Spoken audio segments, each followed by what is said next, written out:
Good morning, everybody. Welcome back to Star and Flurry, or welcome to day 7.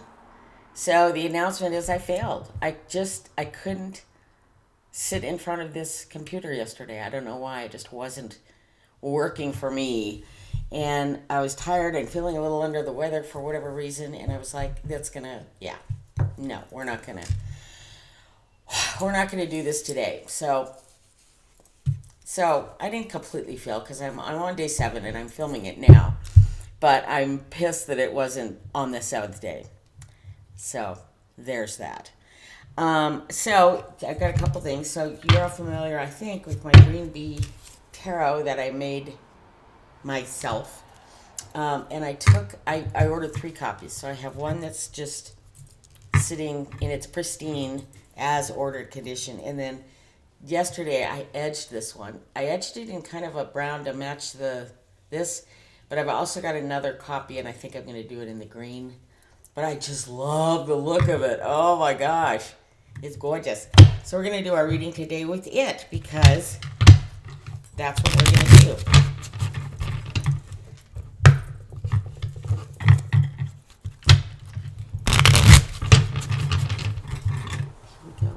Bring this down so you can all see it. So I'm going to use the green bee and then I'm going to use the Runners of the Sun.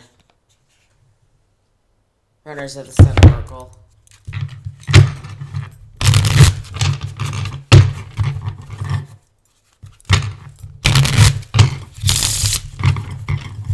I absolutely love how this deck shuffles. And I held off edging it for the longest time because I was just sure it was going to bleed. But I don't really think it did. I mean, it gives it kind of a brown border, but only on the edges, which just astounds me. I'm very happy. Again, this is make. Oh, did I miss a card? This is make playing card, standard linen stock, poker size. So if y'all are interested in doing this yourselves, that's the card stock to get. They also have it in the tarot size as well. So,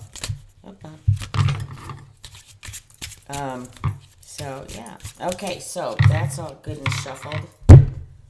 These are my kind of cards. I have a spare Queen of Wands. So, no, I am not missing a card there. Okay. Runners of the Sun Oracle. Tell me what I need to know today.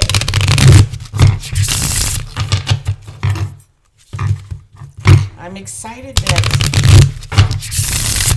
it's funny. I was listening to Chris Reck at Menopause Tarot reading for my zodiac sign today, and he was just going, "Oh, so major endings happening right now. 3 tens and then new beginnings, 3 aces, and 2 empresses." So it was kind of reading. It was for the next 6 months, but it kind of absolutely mirrored everything I've been thinking about recently. So it's kind of interesting that could pop up at this time.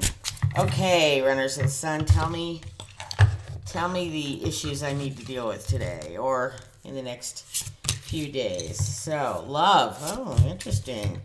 High Priestess and stranded. That's not good. I don't want to be stranded. What does that mean? Let's see what that means. 35. Stranded. You may be feeling lost and like there's no way forward. The way you've been doing things is no longer working. Something has to give. Was your vessel really capable of taking you where you needed to go? It worked while it worked, and now it's time for a new modality. This is the opportunity to call in a new paradigm. Get out of your chariot and swim, walk, and fly. You don't have to do things the way you've always done them, and you don't have to do things the way others do. Well, that kind of blends into those tens and aces, doesn't it? Interesting. So interesting. So love. Love. Ah, lovely love. Open your heart to the love you have within you. Love with another person is just a mirror of the love you already possess. Go outside and look at the sky and feel how held you are, how loved you are. Give your dear ones a hug. Bask in the warm feeling. Tend to the garden in your heart so that love can grow there. Okay. And High Priestess. 16. Tune into your intuition. The veil between yourself and the mystery of the subconscious is thin right now. This is a time to be still, so you will know when the answers arrive. Things are not always what they seem, and your psychic intuition is what you should be tuning into now. Be receptive to what you see and hear. Allow yourself the time to mediate and sit with the situation. I wonder if that meant to be meditate. Allow time to meditate and sit with every situation. Mystery, dreams, understanding. Okay, well, let's see what's going on. Let's give this one more little shuffle.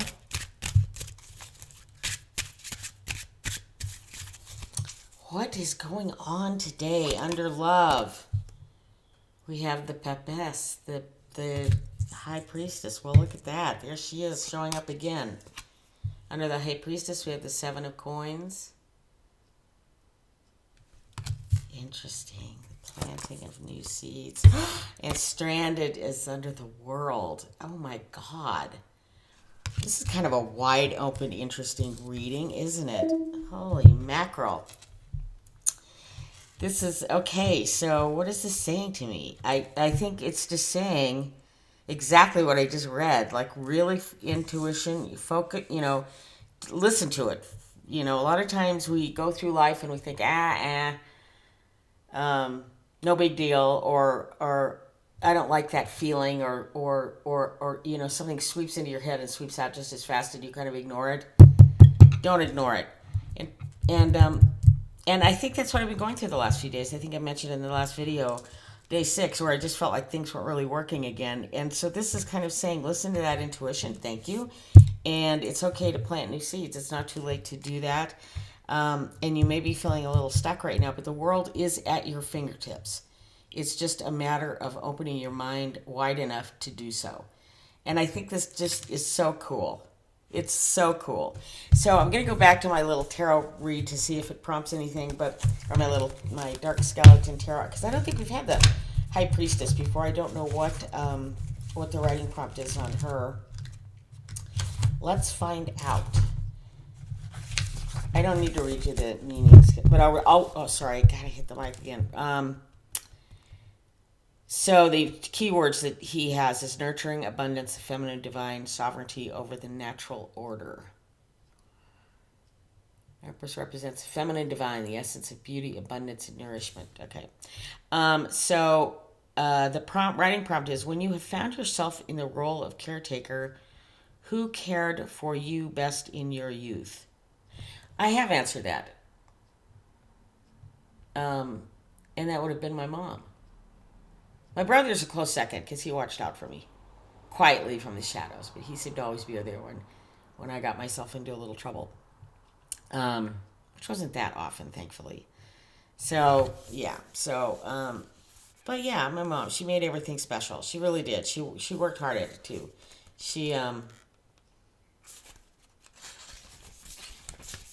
I can honestly say I never really... She had a lot of things she wanted to do in her life, and I think my brother and I interrupted that quite a bit. If I've said this before, I apologize for saying it again, but, we were latchkey children before the word was even invented. We'd come home and there'd be a Hostess cupcake and an arrow pointing towards the refrigerator to have a glass of milk and be home before dark. I mean, that was pretty much what happened, and she was in school, in art school. And I thought that was really cool that she went on to do that. She ended up working as a docent for the Art Museum in Portland, and really enjoyed being around that ilk of people. And so I wish she had kept up. I mean, I thought she was an incredible artist, but she kind of dropped out of it at some point, and kind of in her late 50s or so. I don't know whether it was time. Or she was developing. Her Parkinson's wasn't diagnosed till a later age, but I think she may have been developing symptoms early on that may have affected that. I don't know. But anyway, so there's that. So not 7 of Wands, 7 of Coins.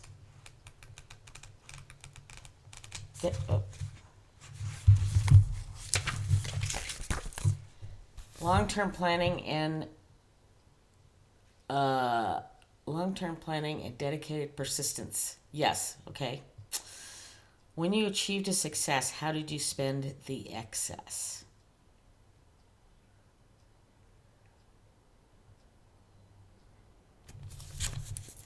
Boy, that's an interesting question. It's hard to reflect back on successes because we're so used to telling ourselves something went wrong or it wasn't a complete success, or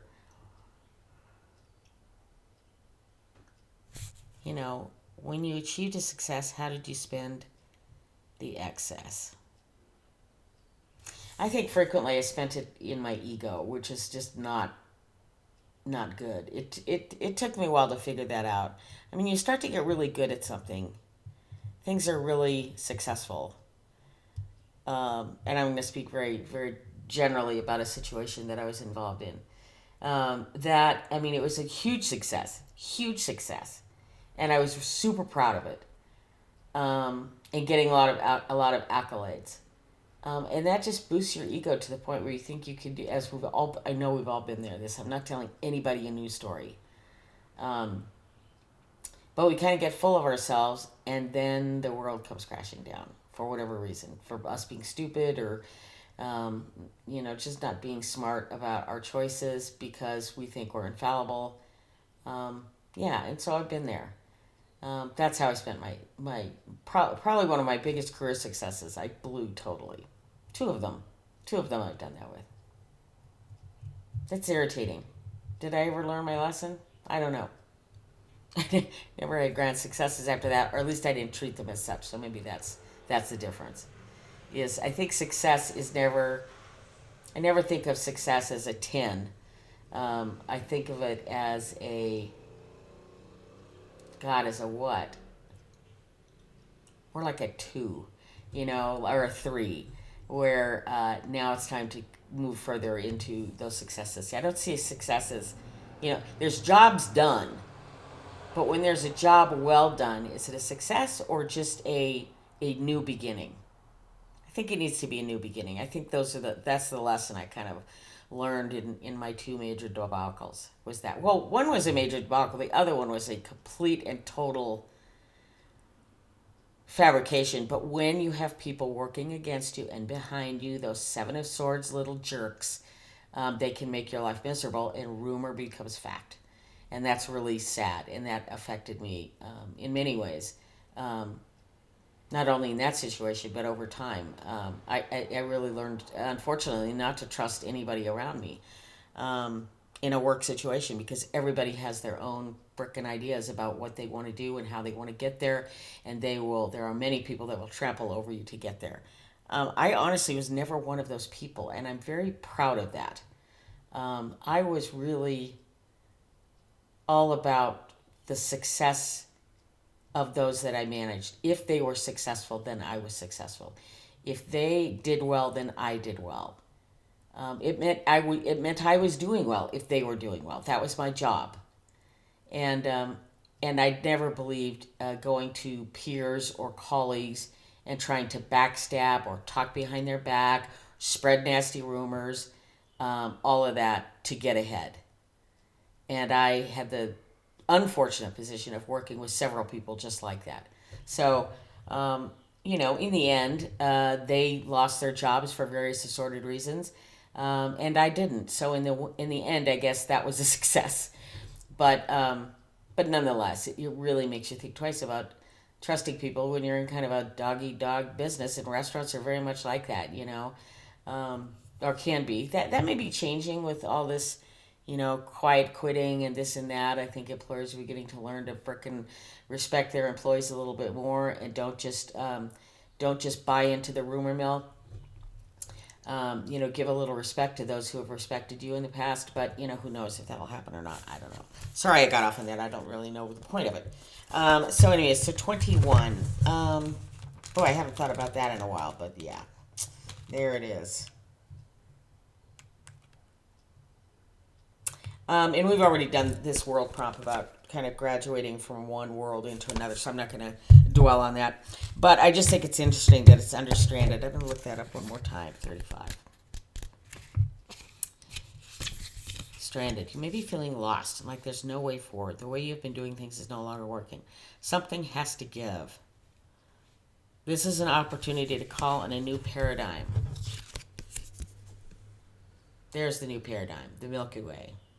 Get out of your chariot, swim, walk, and fly. You don't have to do things the way you've always done, and you don't have to do things the way others do. So there you go. So going forward, so this is day 7. Thank you all of you who hung on with me. Again, I apologize that I didn't completely finish it the way I intended to, which was yesterday, but I just didn't have it in me to do it, and today I do. So there's that.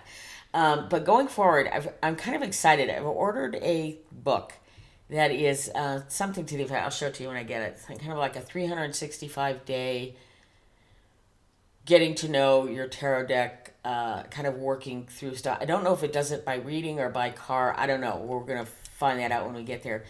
But so I'm kind of interested in launching a series kind of along those lines to see how that goes. I mean, it's clear that that I enjoy the storytelling.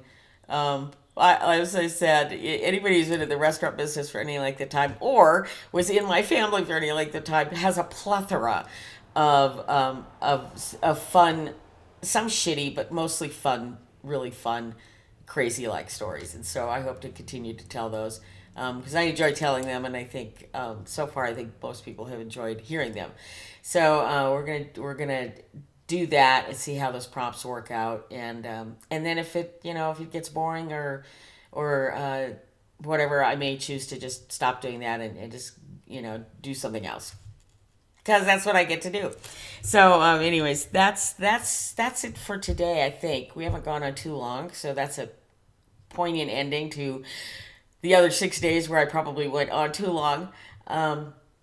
Anyways, thank you so much for being here on this journey. I really appreciate it. And I so appreciate the comments that y'all have left for various reasons, assorted comments about me, or about the subject, or about the stories, or about an opinion I might have generated. So I just really appreciate you being here. Thank you so much. Okay, that's it. Star and Flurry out. Day 7 complete. Talk to you later. Bye.